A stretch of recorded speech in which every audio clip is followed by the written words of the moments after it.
Ciao twintelliani! Come state? Oggi vi racconto la storia di Susanna, una bambina invisibile che ha una sorpresa in serbo per tutti voi. Mettetevi comodi, mettete un bel like, e, se non lo avete ancora fatto, iscrivetevi al mio canale per altre fantastiche avventure.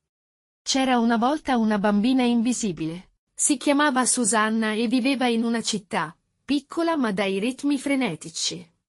Era una bambina molto timida, e quando camminava tra le strade affollate e trafficate, nessuno poteva notarla. Questo la rendeva sempre più spaventata e insicura, e la faceva sentire ancora più sola in mezzo a tutte quelle persone. Le piaceva rifugiarsi nel parco vicino a casa, osservando il mondo da lontano senza mai sentirsi veramente parte di esso. Un giorno, mentre passeggiava tra le aiuole fiorite, notò una farfalla nascosta sotto una foglia. Era luminosa e bellissima, ma se ne stava ferma e ripiegata, come se avesse paura di mostrarsi.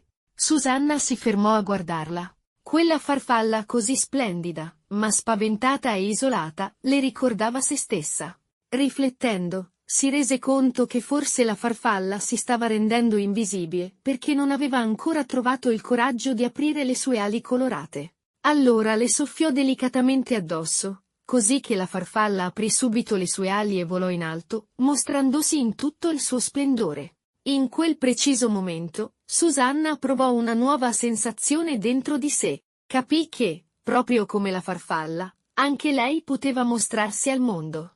Da quel giorno, la bambina iniziò a camminare per la città con passo più sicuro. La gente iniziò a notarla, prima con sguardi curiosi e poi con grandi sorrisi. Aveva imparato che a volte, per essere visti, basta trovare il coraggio di aprire le proprie ali, proprio come aveva fatto quella piccola farfalla. Susanna finalmente non era più una bambina invisibile. Ecco la morale della storia. A volte ci sentiamo invisibili solo perché non crediamo abbastanza in noi stessi.